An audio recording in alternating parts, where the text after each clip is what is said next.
अब जब हम आयुर्वेद के प्रमुख सिद्धांतों के बारे में जान गए हैं, तो अब ये जानने की कोशिश करते हैं कि किस तरह इन सिद्धांतों को हम अपने जीवन में शामिल करें। एक कथन है, यथा पिंडे तथा ब्रह्मांडे। इसका अर्थ क्या है? इसका अर्थ है कि हम सब, हर मनुष्य प्रकृति का अंश है। हम भी उन तथ्यों से बने हैं जिनसे पेड़ पौधे, पत्थर और सब कुछ बना है, और प्रकृति एक निश्चित तरीके से काम करती है। क्या है वह निश्चित तरीका? वह एक लय में काम करती है। प्रकृति एक खास नक्शे, एक ताल में काम करती है। अगर हम उस लय को समझ लें और अपने आप को उसी लय में ढालें, तो हमारी काफी बीमारियों का प्रतिरोध हो सकता है। आयुर्वेद यह व्यक्त करता है कि स्वास्थ्य में असंतुलन तब होता है जब हमारे रोज की जिंदगी की लय विचलित हो जाती है और हमारा लय प्रकृति के लय से असम्मिलित हो जाती है। तो प्रकृति का सब कुछ इस लय के हिसाब से ही चलता है। अगर आप रात और दिन को देखें, सूर्योदय, सूर्यास्त, सौर परिवार में सूरज के चारों तरफ ग्रहों का चलाचल, मौसमों का आना आदि, तो यह मौसम भी एक चक्रीय लय में आते हैं और कुछ वक्त बाद वह चक्र वापस आ जाता है। तो प्रकृति एक आवर्ती लय में चलती है। तो इस लय के अनुसार हमारा शरीर भी अपने आप को एक निश्चित लय में ढाल लेता है। यह शरीर का स्वचालित प्राकृतिक कार्य रचना है। अगर आप शरीर के कुछ प्रकारों को देखें, विशेषतः हमारे शरीर की अस्वैच्छिक क्रियाएं जैसे दिल का धड़कना, रक्त का संचालन, पाचन प्रक्रिया, मलोत्सर्जन प्रक्रिया, आप पाएंगे कि ये सभी कुछ एक निश्चित लय में चलता है। जैसे कि टहलने और सोने का सिलसिला, एक निर्धारित वक्त है जब हम सोते हैं और एक निर्धारित वक्त है जब हम अपने आप ही उठ जाते हैं, और उसका रिश्ता है सूरज के निकलने या डूबने के साथ। हमारे शरीर में एक घड़ी है जो इस सामंजस्य को नियंत्रित करता है, और आयुर्वेद में इसे दोष क्लॉक कहते हैं। हम पहले तीनों दोषों वात, पित्त और कफ के बारे में जान चुके हैं, और दिन के 24 घंटे भी सूर्योदय और सूर्यास्त के हिसाब से इन्हीं दोषों में बटा हुआ है। और आयुर्वेदिक जीवन शैली और स्वास्थ्य का रहस्य यह समझना है कि दिन का कौन सा वक्त कौन से दोष का है, और उसी हिसाब से अपने कार्य, खाद्य और रहन सहन का चयन करना है, ताकि हम अपने शरीर में इन दोषों की वजह से होने वाली किसी भी तरह के असंतुलन को रोक सकें। आयुर्वेदिक स्वास्थ्य का नियम या जीवन शैली इस तरह से बना हुआ है कि या तो वह इन दोषों को बांधे रखता है या उनमें संतुलन बनाए रखता है और उनको असंतुलित होने से रोकता है। उदाहरण के तौर पर, अगर किसी को पाचन में दिक्कत है, तो हम उन्हें यह सलाह देंगे कि वह अपना खाना दिन के पित्त समय में खाएं, क्योंकि पित्त अग्नि का प्रतिरूप है और वह पाचन क्रिया की सहायता करेगा। अगर किसी को अनिद्रा है, हम उसको कफ के वक्त सोने की सलाह देंगे और ज्यादा देर तक जगे रहने को मना करेंगे, क्योंकि कफ वह समय है जो शरीर को उत्तेजित करता है और यह शरीर को आराम करने के लिए प्रेरित करता है। ये धीरे धीरे शरीर को सुला देता है। अगर यह वक्त बीत जाता है तो व्यक्ति के लिए सोना और भी मुश्किल हो जाता है। आप ये पहले ही देख चुके हैं कि दोष संतुलन के हिसाब से प्रकृति या जो हमारे शरीर का अनूठा संस्थापन है, उसका इस दोष के कार्यकाल के साथ तालमेल होना बहुत आवश्यक है। इसी से आयुर्वेदिक जीवन शैली और पोषण में भी तालमेल रहेगा, और यही एक स्वास्थ्य दिनचर्या का रहस्य है। और आयुर्वेद के हर लय में एक स्वर्ण नियम का पालन करना बहुत जरूरी है, और वह यह है कि हमेशा बीच का रास्ता ही अपनाएं, ना बहुत ज्यादा ना बहुत कम। वही संतुलन है। बहुत ज्यादा से भी नुकसान है और बहुत कम से भी।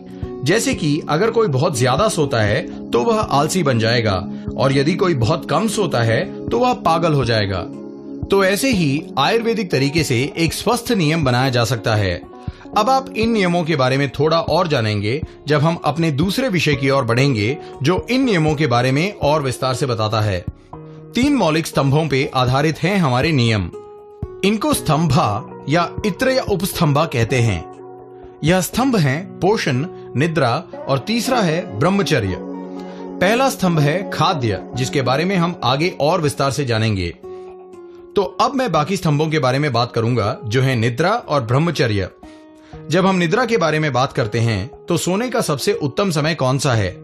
आयुर्वेद के हिसाब से सोने का सबसे अच्छा समय है काफा के काल में। इस दौरान पूरे शरीर के हर नाड़ी में कफ भर जाता है और शरीर भारी होना शुरू हो जाता है और आराम करना चाहता है। आराम का यही सबसे अच्छा वक्त है। अगर हम इस वक्त आराम नहीं कर सकते हैं तो हमारे शरीर में कफ या किसी और दोष का संतुलन हो सकता है। कफ का वक्त होता है शाम को और यह चलता है रात के 10 बजे तक। यदि सूर्यास्त 6 बजे होता है तो अगर हम इस दौरान नहीं सोते हैं तो इसके बाद पित्त का समय शुरू हो जाता है, जो कि बहुत ही सक्रिय काल होता है और जिससे हमें अनिद्रा हो सकती है। आयुर्वेद यह भी बताता है कि हमें दिन के वक्त भी नहीं सोना चाहिए, क्योंकि इससे शरीर में कफ बढ़ जाता है, जिससे कई बीमारियां जैसे मोटापा, कोलेस्ट्रॉल आदि हो सकते हैं, जो आगे चल के दिल की बीमारी में बदल सकती है, और यह मूलतः शरीर में कफ के बढ़ने से होता है। तो विशेष परिस्थितियों के अलावा दिन में नहीं सोना चाहिए, और बेवकत सोना शरीर के लिए और भी हानिकारक हो सकता है, क्योंकि इससे कई और रोग जैसे शरीर में अकड़न, जुकाम, सूजन, दर्द, संकुलन और इस तरह के कई दिक्कतें आ सकती हैं अनियमित और बेवक्त के नींद की वजह से। जब आप ये पूछते हैं कि सोने का सही वक्त क्या है या सही स्थान और सही दिशा क्या है, तो अलग अलग वैदिक विज्ञान हैं, जैसे कि वास्तु, जिसे हम दिशा विज्ञान कहते हैं। 2 चीजें हैं, एक है वक्त और दूसरा स्थान। तो वक्त निर्धारित करता है ज्योतिष और स्थान निर्धारित करता है जिसे हम वास्तु कहते हैं, जो कि दिशा और वास्तुकला का विज्ञान है। और सोने के सही दिशा के बारे में इसमें बहुत विस्तार से आलोचना की गई है। कहा गया है कि व्यक्ति को दक्षिण पश्चिम कोने की ओर सोना चाहिए, क्योंकि इस कोने में सकारात्मक ऊर्जा एकत्रित है। जब आप अपने दिन का एक बड़ा हिस्सा घर के इस कोने में बिताते हैं तो आपके जीवन में स्थिरता आती है, आपको आत्मविश्वास मिलता है और यह बहुत सारी मानसिक बीमारियों से आपको दूर रखता है, जैसे कि व्याकुलता, अधीरता आदि। तो यह हो गई कि किस स्थान पे आपको सोना है। अब यह सवाल उठता है कि किस तरफ सोना है। यह कहा जाता है कि आपके सोने की सही दिशा है आपके दाहिनी तरफ, क्योंकि जब आप अपने दाहिनी तरफ सोते हैं तो एक बड़ी मात्रा में ऊर्जा आपके रीढ़ के बाईं ओर आती है, और यह ऊर्जा शीतल ऊर्जा है। यह आपके शरीर को शीतल रखता है और शरीर को आराम करने के लिए मदद करता है, जबकि शरीर के दाहिनी ओर में गर्माहट होती है और यह शरीर को उत्साहित करती है। तो कहते हैं कि या तो पीठ के बल लेटना चाहिए या फिर बाईं ओर। तो यह था कि शरीर के किस तरफ सोना चाहिए। अब देखते हैं कि हमें कितनी देर सोना चाहिए। एक साधारण व्यक्ति के लिए सोने का सबसे उत्तम वक्त होता है रात के 10 बजे तक या उससे पहले, जब कफ का समय होता है, और सूर्योदय के 1 घंटे पहले उठना चाहिए, जिसे ब्रह्म मुहूर्त कहते हैं। जागने का सर्वोत्तम वक्त होता है दिन के बाद समय में, जो ध्यान के लिए या किसी चीज के अध्ययन और ऐसे प्रेरक काम करने के लिए उत्तम है। अगला प्रत्यय है ब्रह्मचर्य, जो कि स्वास्थ्य का तीसरा स्तंभ है। ब्रह्मचर्य क्या है? बहुत ही वृहद स्तर से देखें तो ज्ञानोदय के मार्ग को ब्रह्मचर्य कहते हैं। चर्या का अर्थ है चलना और ब्रह्म अर्थात पूर्ण सत्य। तो यह है ब्रह्मचर्य का वृहद समझ। मगर यदि हम आयुर्वेद के नजरिए से देखें तो ब्रह्मचर्य कामुक गतिविधियों के बारे में बात करता है। काम या यौन को कैसे नियंत्रण करना चाहिए, संभोग कब करना उचित है, कब अनुचित है, संभोग के पश्चात क्या करना चाहिए, किस अवस्थिति में करना चाहिए, किसके साथ करना उचित है, किसके साथ अनुचित है, कहां संभोग करना चाहिए, इसका सारा विवरण आयुर्वेद में ब्रह्मचर्य में दिया गया है। अब आप पूछेंगे कि संभोग के साथ ज्ञानोदय का क्या रिश्ता है। संभोग और ज्ञानोदय में एक अभिन्न रिश्ता है। इस सवाल का जवाब प्राप्त करने के लिए हमें आयुर्वेद से योग की तरफ जाना पड़ेगा, जहां यह बताया गया है कि ज्ञानोदय वह पद्धति है जहां शरीर की प्रमुख ऊर्जा शरीर के निचले हिस्से से ऊपरी हिस्से तक दिमाग की ओर जाती है। संभोग में ऊर्जा शरीर के निचले हिस्से की ओर जाती है और यह ज्ञानोदय के लिए उपकारी नहीं है। संभोग में ऊर्जा शरीर के निचले हिस्से की ओर जाती है और यह ज्ञानोदय के लिए उपकारी नहीं है, और इसलिए संभोग और ज्ञानोदय एक दूसरे से जुड़े हैं, क्योंकि आयुर्वेद हमें वह तरीके बताती है जिससे संभोग की क्रिया को नियंत्रण किया जा सके और उसे हम एक साधन की तरह ज्ञानोदय प्राप्त करने के लिए प्रयोग में ला सकें, क्योंकि ज्ञानोदय ही आयुर्वेद का मूल उद्देश्य है। तो यह था हमारे स्वास्थ्य का तीसरा स्तंभ।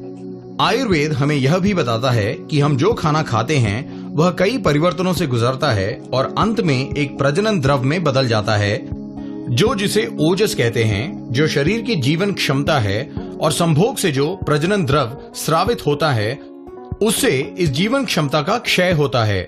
तो आयुर्वेद यह सलाह देता है कि जितना हो सके इस द्रव का संरक्षण करना चाहिए ताकि शरीर में जोश बना रहे।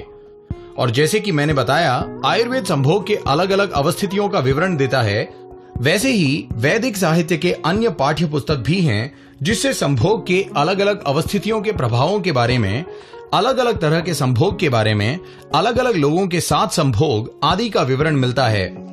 आयुर्वेद ने प्राचीन संस्कृत आयुर्वेदिक साहित्य में संक्षेप में अस्वाभाविक यौन संबंध और अधिक मात्रा में संभोग के बारे में बताया है और कहा है कि इससे जीवन क्षमता को ह्रास होता है, ओजस का क्षय होता है और शरीर के प्रतिरोधक क्षमता को भी नुकसान होता है, जिससे स्वास्थ्य का संतुलन बिगड़ जाता है और कई तरह के रोग हो सकते हैं जो आजकल देखने को मिलता है। तो यहीं हम स्वास्थ्य के नियमों पर यह आलोचना समाप्त करते हैं।